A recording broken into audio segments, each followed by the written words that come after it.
사명 안에 들어간 사람이라는 제목으로 느헤미야 네 번째 말씀 여러분들과 함께 살펴봅니다. 미국에서요 토크쇼의 여왕으로 알려졌던 오프라 윈프리가 있습니다. 그녀는 불행한 과거를 가지고 있다고 알려져 있습니다. 작은 시골 마을에서 사생아로 태어나 성폭행을 당하기도 하였고 10대를 마약 중독자로 보냈다고 합니다. 비만으로 고통을 당하기도 했다고 하네요. 그러나 그녀는 이 모든 악조건을 극복하고 미국을 움직이는 가장 강력한 영향력 있는 사람 100인 중에 1위에 선정된 적이 있었습니다.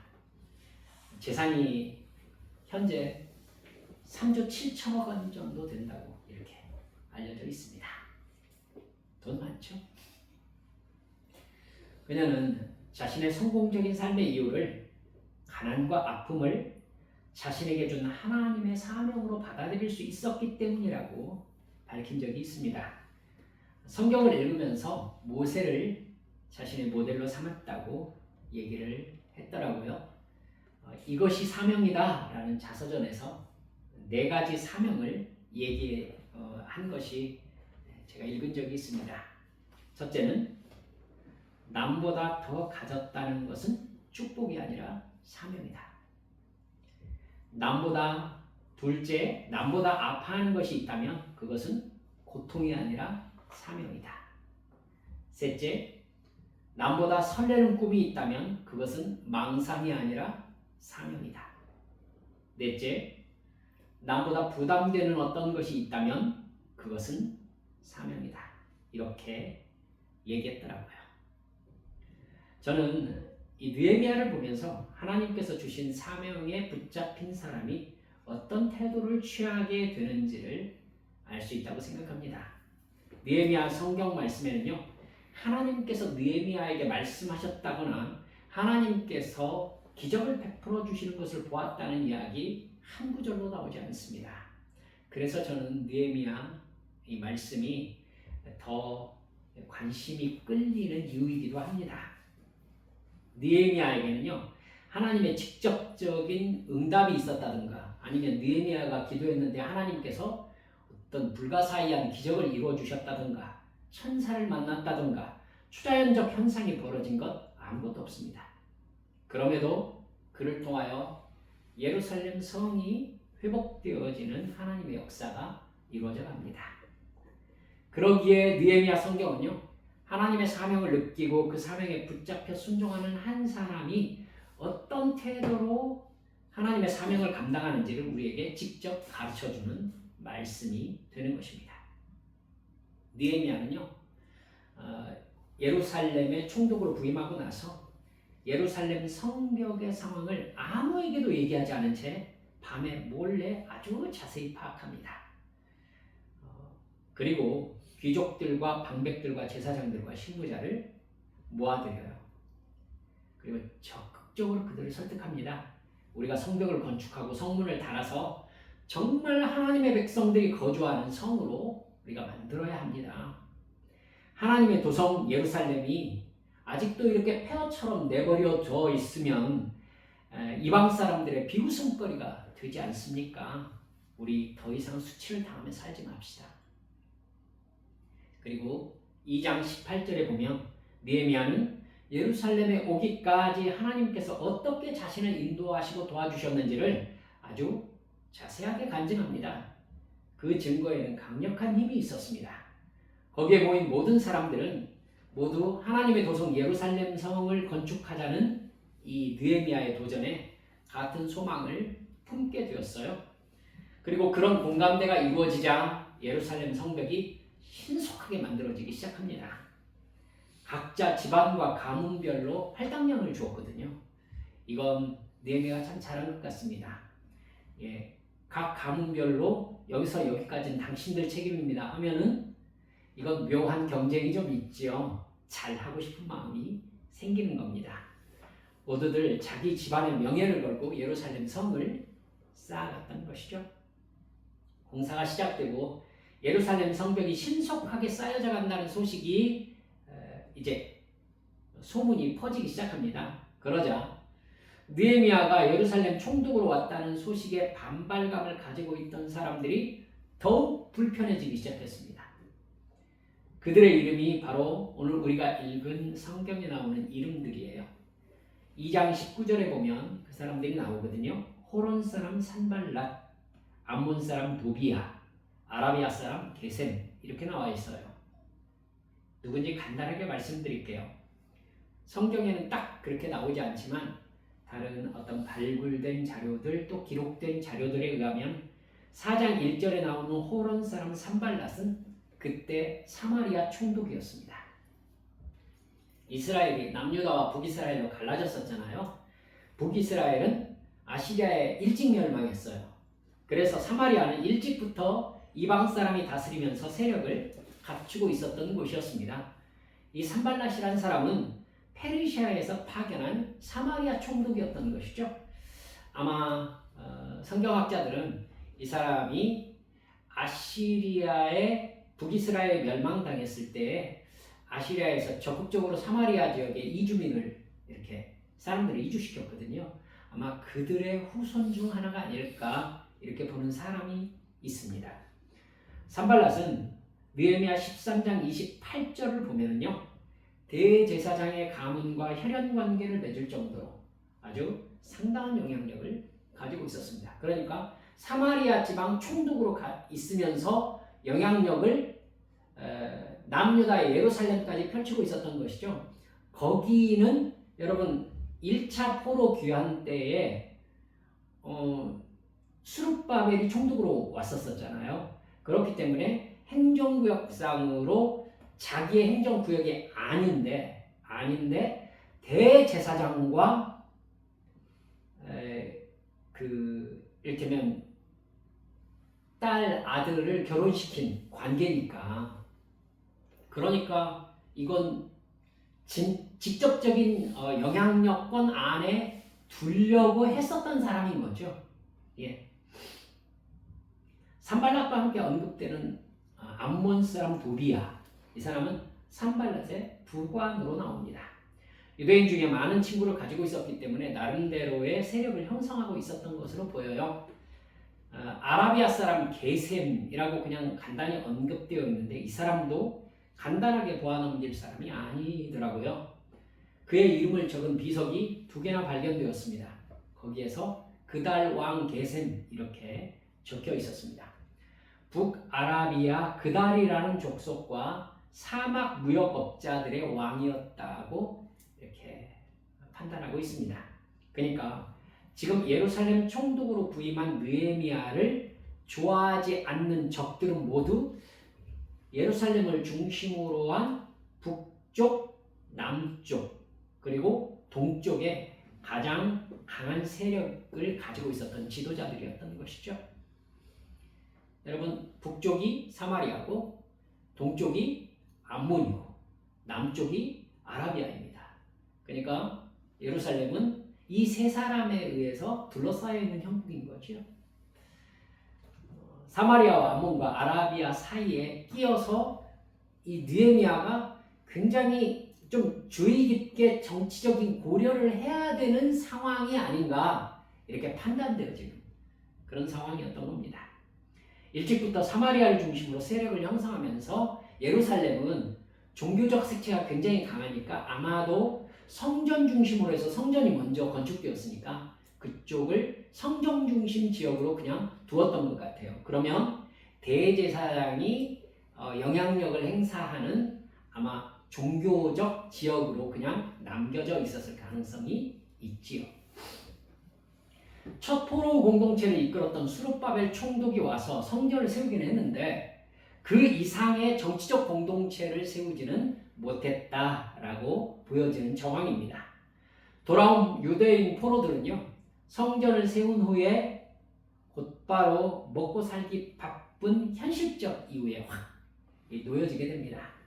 예루살렘은 성이라고 할 수 없을 만큼 형편없이 버려진 폐허 상태였습니다. 그러니까 산발랏이나 이런 사람들이 예루살렘에 대해서 크게 신경 쓸 만한 상황이 아니었던 것으로 보이는 것이죠.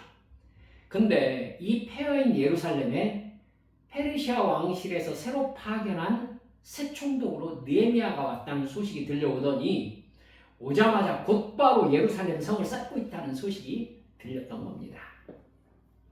마음이 불편해졌죠. 사마리아 총독 산발랏이요.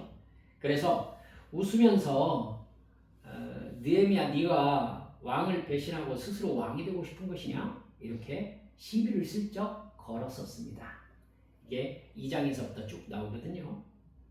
그러나 느헤미야는 당시 페르시아의 황제였던 아닥사스다 왕의 조서를 가지고 있었어요. 분명한 조서를 가지고 있었으니까 뭘 어떻게 할 수는 없죠. 사마리아 사람들과는 느헤미야가 엄격하게 선을 긋더니 우리가 성을 건축할 것이다 하면서 성을 중건하기를 시작한 겁니다.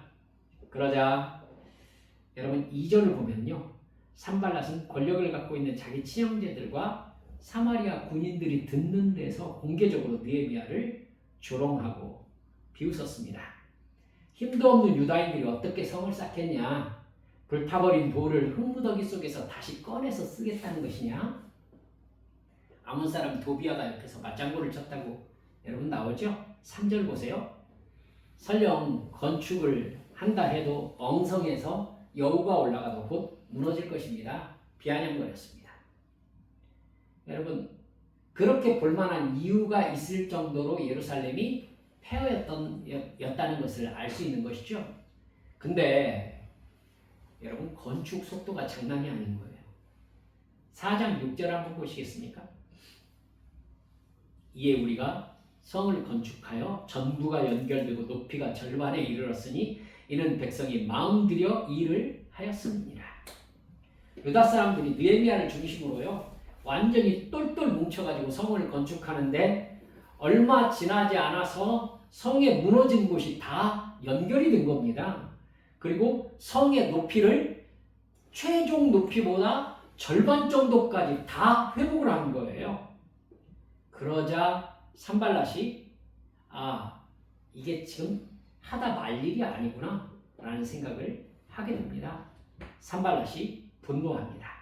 이대로 가다가는요, 예루살렘 예전의 남유다 지역에서의 자기 영향력을 상실할 수 있겠다는 계산이 충분히 되는 상황인 거죠. 산발랏과 도비아는 예루살렘을 공격할 계획을 세웁니다. 11절 보세요. 우리의 원수들은 이르기를 그들이 알지 못하고 보지 못하는 사이에 우리가 그들 가운데에 달려 들어가서 살육하여 역사를 그치게 하리라. 이렇게 나오죠. 예루살렘으로 군대를 이끌고 올라가서 성을 건축하는 유다 사람들을 죽여서 성벽 재건을 무산시키겠다라는 이야기를 한 것입니다. 이게 바로 느헤미야가 예루살렘 성을 건축하면서 감당해야 될 외적 장애물이었습니다. 근데 장애물이 그것뿐이 아니었어요. 이러한 적들의 음모를 들은 유다 사람들이 겁을 먹은 거예요. 여러분, 군대를 동원하겠다는 사람들 앞에서 겁을 먹으면은 백전백패죠. 겁을 먹어버리면. 10절 보세요. 유다 사람들이 상황을 보더니 흙더미는 아직도 산더미 같은데 나는 힘이 다 빠졌으니 우리 힘으로는 이 성벽을 다 쌓을 수 없겠다. 우리 대적들이 쥐도새도 모르게 쳐들어와서 우리를 죽여서 일을 못하게 하려고 한단다. 서로 유다 사람들끼리 얘기하기 시작한 거예요. 어떤 일을 하는 데는요, 그 일을 바라보는 마음의 자세가 상당히 중요합니다. 마음이 위축되면 해야 할 일은 크게 보이고 자신은 작게 보이지요. 유다 사람들은 낙심과 두려움에 빠진 겁니다.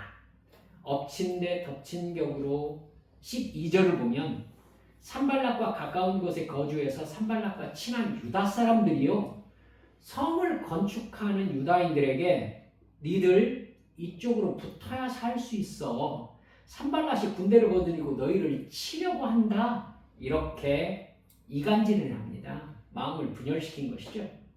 이게 예루살렘 성벽을 건축하는 느헤미야가 넘어야 할 내적 장애물이었습니다.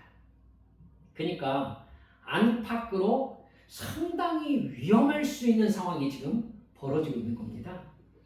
이 장애물들 앞에서 느헤미야가 어떻게 했냐면요.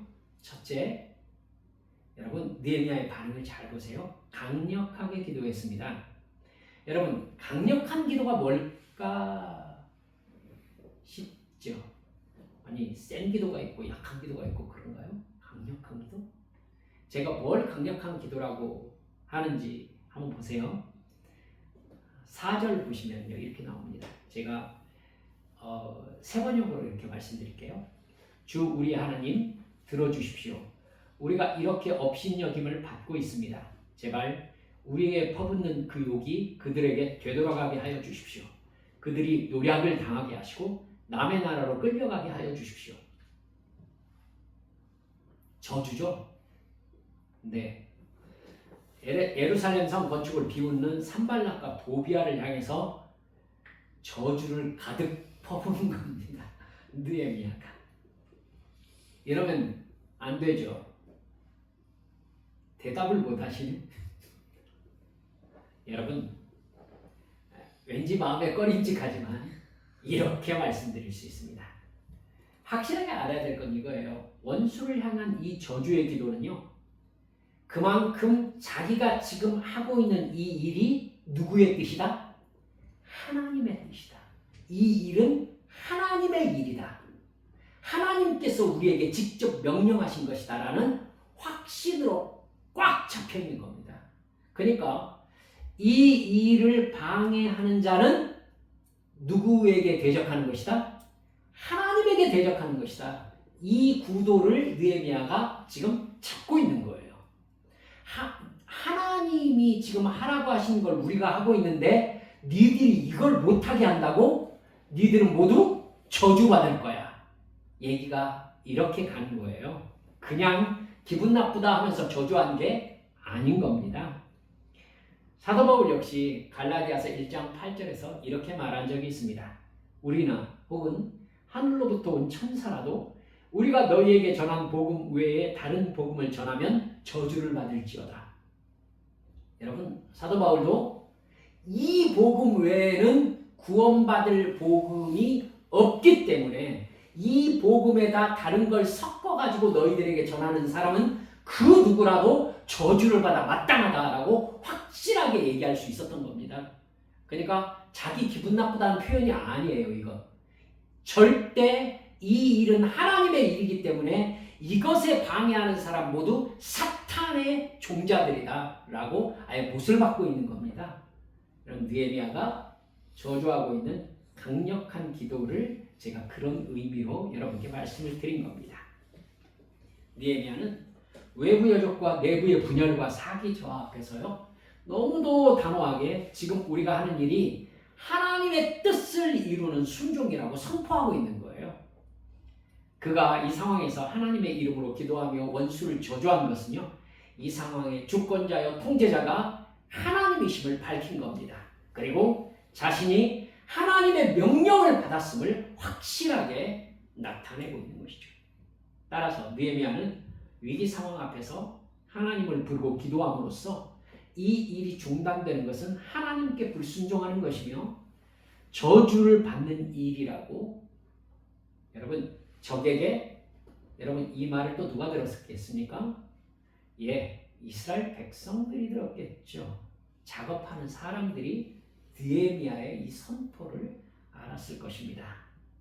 여러분 그러면 강력한 기도는 곧 결단의 기도라고 할 수 있고 선을 긋는 기도라고 할 수 있는 겁니다. 그렇기 때문에 이건 우리에게 가볍지 않습니다. 우리가 어떤 일을 하나님의 뜻을 따라 행하고 있을 때에 하나님께서 우리를 가끔 이렇게 흔드시더라고요. 너 이것의 가치를 어디까지 보고 있어? 이렇게 물으시는 거예요. 어떤 사람은 힘든 일이 확 생기면 얼른 포기해요. 이런 일일 줄 몰랐어요. 이런 상황이 올 줄 몰랐어요. 이게 하나님의 일이라면 이러면 안 되는 거 아니겠어요? 하면서 딱 손을 놓습니다. 여러분 제가 경험한 교회 다니는 사람 90% 정도가 이런 태도를 보이십니다. 왜냐하면 복을 받기 위해서 그 일을 시작했으니까요. 복을 받기 위해서, 즉 돈을 벌기 위해서, 자기 이익을 보기 위해서 이 일을 시작했는데 어려운 일이 생겨. 그럼 내가 이 일을 왜 해? 얼른 놓죠. 뭐하러 그걸 붙잡고 어려움을 당합니까? 그냥 놔야지. 그렇죠? 그 모습을 본 하나님은 어떤 생각? 너는 거기까지구나 로 보는 것이죠. 예, 너는 거기까지구나.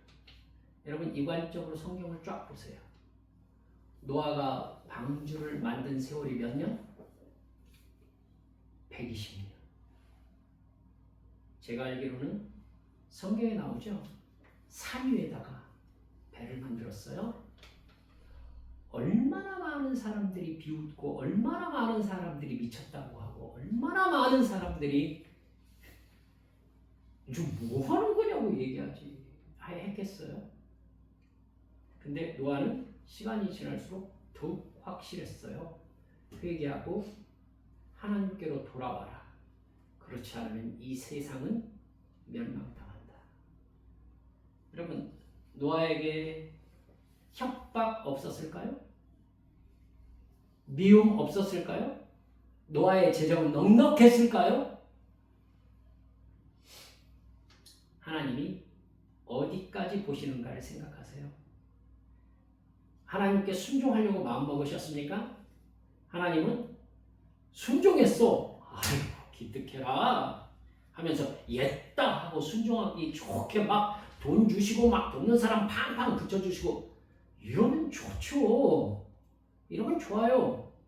근데 그런 사람 설교는 들으셨겠지만 성경의 증거를 저에게 가르쳐줘 보십시오. 누가 그런 길을 갔는가? 천만의 말씀입니다. 말씀드렸듯이 우리가 하나님을 향하여 뜻을 정하고 순종하기로 마음먹고 행동에 옮기면요 반드시 그 앞을 가로막는 적이 등장하게 되어 있습니다. 그게 성경의 원칙이에요. 그리고 그 길을 못 가게 흔듭니다.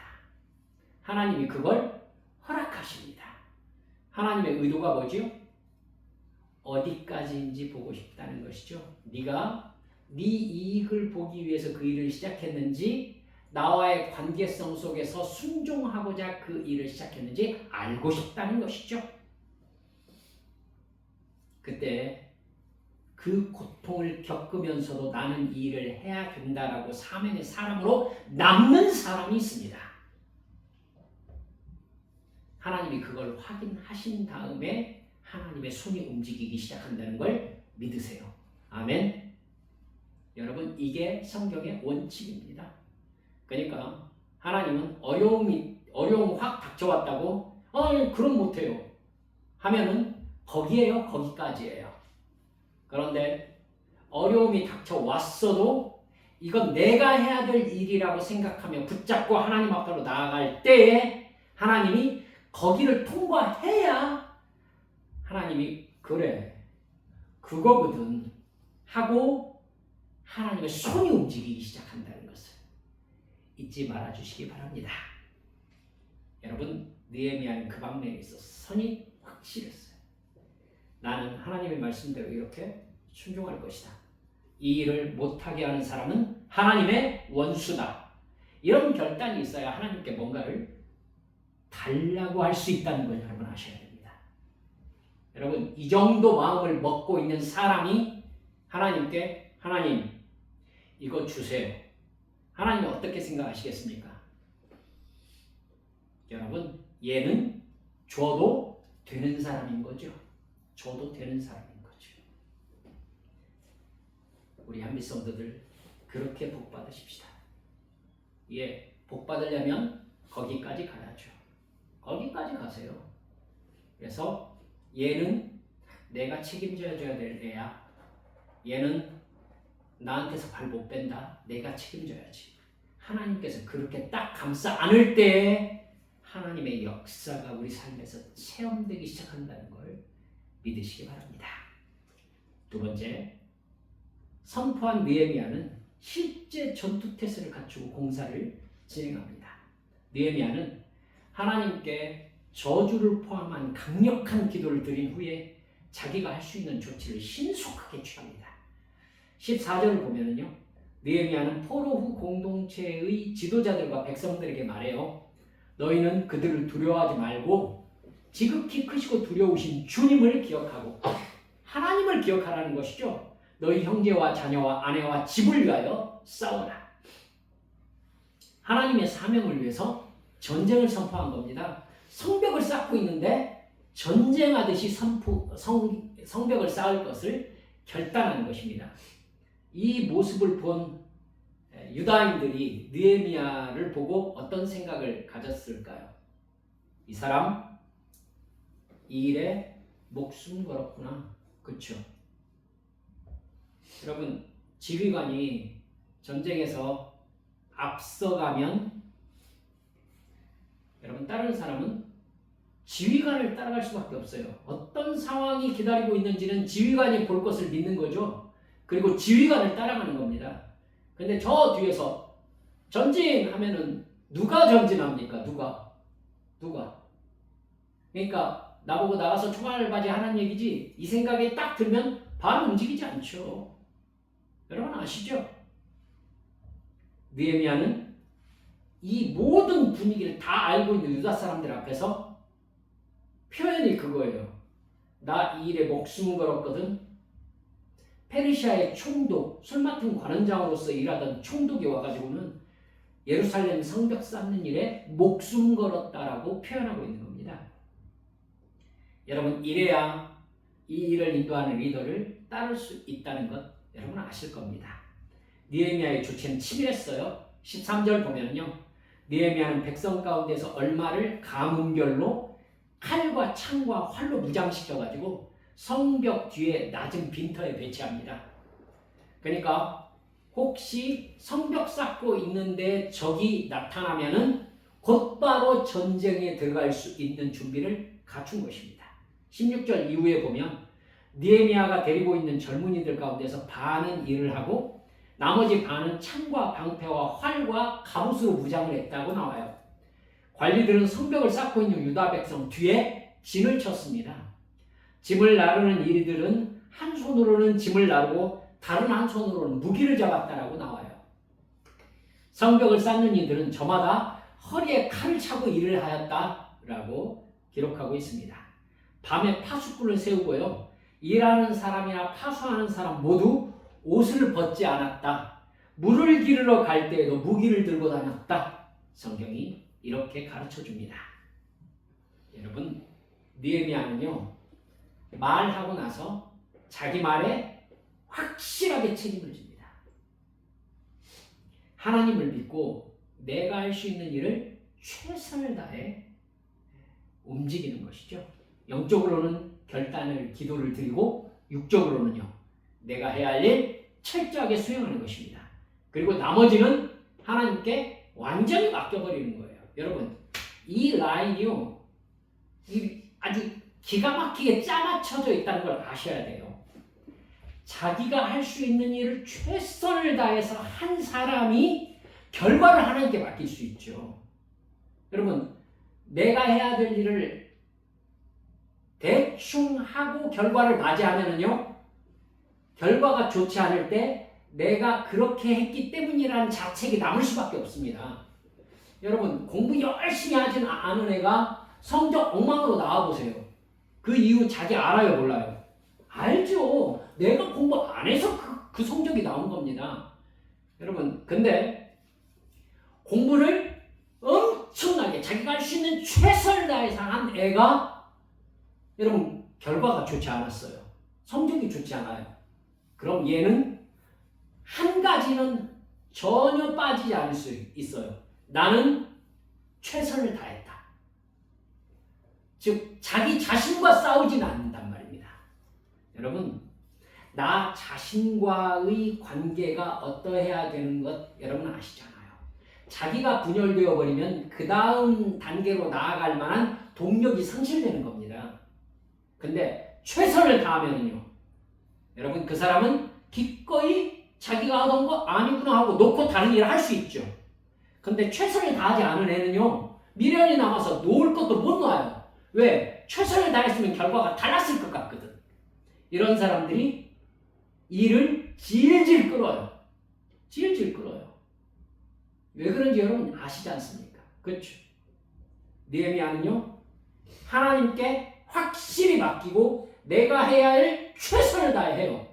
이런 사람은 결과가 어찌 되었든지 받아들일 수 있습니다. 왜? 최선을 다했으니까. 여러분, 모든 결과를 하나님의 뜻으로 기쁘게 받아들일 수 있게 되는 겁니다. 자기를 미워하거나 하나님을 원망하지 않을 수 있는 겁니다. 최선을 다한 사람은 하나님이 나를 사랑하고 계시니까 결국 하나님의 뜻이 이루어질 것이라고 믿을 수 있는 것이죠. 그러니까 하나님을 진짜로 믿고 있는 사람은 내가 할 수 있는 일을 최선을 다해 할 수밖에 없는 겁니다. 하나님이 하나님의 일을 하시고 나는 내 일을 하는 거니까. 그렇죠? 말씀을 마무리합니다. 하나님께서 품게 하신 사명이 있습니까, 여러분? 오프라 윈프리의 사명론은 저에게 참 느껴지는 게 많았습니다. 여러분, 다른 사람보다 부담되는 게 있으면 그것은 사명이다. 네. 여러분들은 그걸 어떻게 생각하실지 모르겠어요. 남보다 아픈 게 있으면 그건 고통이 아니라 사명이다. 참 깊이 생각하는 사람이구나 싶어요. 남보다 더 많이 가졌다는 것은 축복으로 해석되기 전에 먼저 이 일을 통해서 하나님이 무엇을 하실 것인가를 생각해야 된다라는 사명. 여러분은 뭘 가지고 계시고 뭘 가지고 있지 않습니까? 가지고 있는 것은 여러분에게 어떤 영향을 끼치고 있습니까? 여러분이 돈 가지고 있으면 그 돈은 여러분들에게 어떤 의미입니까? 여러분들에게 건강이 있으시면 그 건강은 여러분에게 어떤 의미입니까? 여러분에게 좋은 인간관계가 있습니까? 그 인간관계 속에서 여러분은 누구로 살아가고 계십니까? 하나님께서 결국 우리에게 이렇게 물으시는 거죠. 얘야, 너의 삶의 순간순간 속에서 나는 너에게 누구니? 대답할 말이 준비되셨습니까? 사랑하는 여러분들, 하나님께서 나를 사랑하셨고 나는 지금 하나님을 내 삶을 다하여 사랑하고 있습니다. 이 사람이 여러분 내가 하고 있는 일을 최선을 다해 할 수 있을 뿐만 아니라 여러분 하나님께서 주신 사명의 돈과 인간관계와 도우심을 아주 똑똑하게 강구할 수 있는 겁니다. 사명 안에 붙잡혀 있으니까. 그렇죠? 하나님이 응답하시겠습니까? 안 하시겠습니까? 여러분 이렇게 흔들어 보시면서 하나님이 응답하실 거예요. 요셉을 하나님께서 감옥에서 10년 정도 흔드셨습니다. 내 인생은 이렇게 끝나는가 싶기도 했겠지요. 근데 10년 흔들림을 받고 그가 하나님 앞에서 사명자로 끝까지 자기 자신을 지키고 있을 때 그는 여러분 이력 이집트의 국무총리로 발탁됩니다. 여러분 국무총리로 발탁되니까 고생 끝 행복 시작이구나 라고 요셉이 반응했습니까? 아니죠. 여러분 요셉의 마음은 감옥에 있을 때나 총리가 되었을 때나 바뀌지 않은 것을 볼 수 있습니다.